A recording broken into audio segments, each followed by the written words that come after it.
session will focus on reducing skill obsolescence. How can HR leaders help companies bridge the talent gap by building soft skills critical for organizational growth? Are there any ways to measure the effectiveness? What are some of the areas that talent leaders need to look at immediately to keep pace with an evolving skill demand? What should be the approach in the current environment, and much more. To discuss all this and more, I am happy to invite Anuradha Mishra, Senior Vice President, Talent Learning and Inclusion Leader, Marsh McLennan, and Minaxi Indra, President, upGrad for Business. Welcome, both of you. I think the role of learning really comes in here where we're preparing people for success. We're preparing them to become to not only get content on behavior, but to get the experience on behavior, to bridge that gap of content, skill, and the experience so that you can take that experience and apply back. Really setting people up for success, and whether you're looking at content, whether you're looking at skilling and training as a way of that. Pallavi, I would just maybe very briefly allude to, in a corporate setting, it's not just about what you know, but also about how we communicate, how we build camaraderie, how do we influence, build alignments which eventually lead for successful outcomes. MMC as an organization is known to be an organization of people. It's known to have a very open culture. It's known to be very people centric. And in such a culture, if you see that the culture is not being it's not thriving, you're not seeing people recognizing that culture, it becomes a matter of concern. And that's where we brought in interpersonal relationships as a very important part of our learning process. And the idea was, how do you bring back those emotions to the organization, of being empathetic, of caring for each other, for being there for each other. While Anuradha spoke about the vision of the organization, through our conversations with her and our team, we also realized that the teams at MMC also strive to protect and promote possibility, helping their clients dream bigger, reach further, and to plan for the opportunities ahead. And for us, that was very exciting to be a partner in that journey or that vision, if I could. These play a crucial role when it comes to providing a better future for all, and the interpersonal skills really are at the core of it all.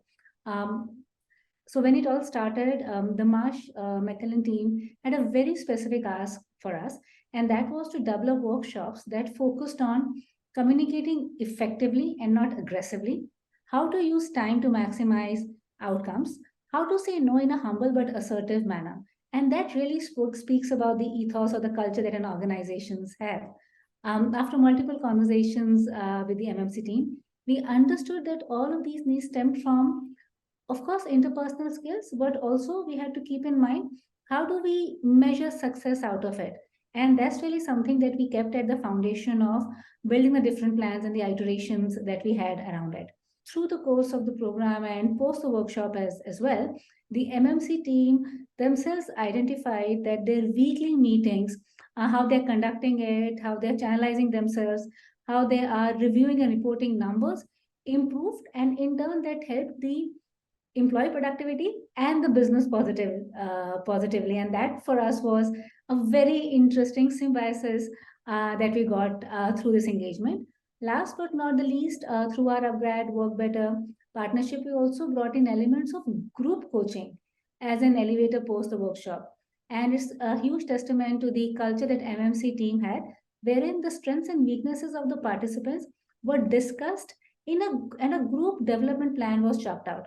This garnered employee advocacy, and the entire program, if I'm not mistaken, got a resounding 4.75 feedback. That in itself, to me, is a great testament to one, the vision, second, the planning, and third, the execution. Few of my takeaways has been that, and that's kind of very basic to learning, and something that each of us as learning leaders should always keep in mind, is to take a very learner centric approach. So when we were working with upgrad, one of our requirements of upgrad was give the learners examples and give them experiences which are centered to their lives.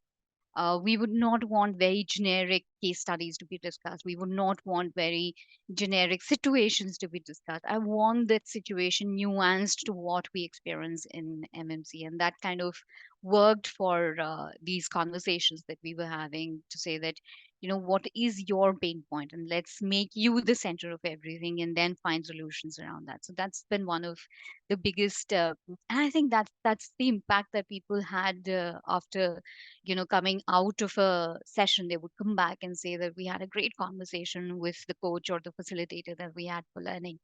Yeah, I think the second thing that we learned is give employees permission to learn, right? During the pandemic, most of the times, and pandemic was also a time for us when we were trying to bring in a lot of self-learning tools, Degreed, and other portals where people could learn by themselves. While you give them a very in uh, in your time, in your place kind of learning, uh, with a very stretched BAU kind of a situation, employees will come back asking, so where is the time? Where is the permission? How do I find time in all that I'm doing to learn as well? And this was one way of saying that this is for you. We're giving you a lot of time to learn. So let's come together and let's learn. So that permission for learning is extremely important, I think. um, Another thing that we kind of explored along with Work Better was how do you provide blended learning, which is very impactful. It does not only depend on self learning, it does not only depend on one media of learning, but it's blended enough to say that anybody who's coming for learning and whatever be your preferred way of learning, you're getting everything in a package. So whether it is through conversation, some people learn through content, some people learn through experiences, some people would learn some other way, right? And we wanted to give everything to everyone, saying that whatever be the media, you learn, but you take away that learning back. It shouldn't be just content which you cannot go and apply. It shouldn't be just experience that you come here, have fun, and then go back and say I had a great time. So it has to be all of it together, but the intent being that there needs to be transfer of learning, meaning it needs to be applicable and applied on the ground. And that I think we did really well with these trainings. Well, thank you so much, Anuradha and Meenakshi, for sharing your incredible insights and gracing the panel today with your knowledge and your experience. It was absolutely wonderful to learn about your partnership and your vision about impactful soft skills centric L&D programs. Thank you, both of you.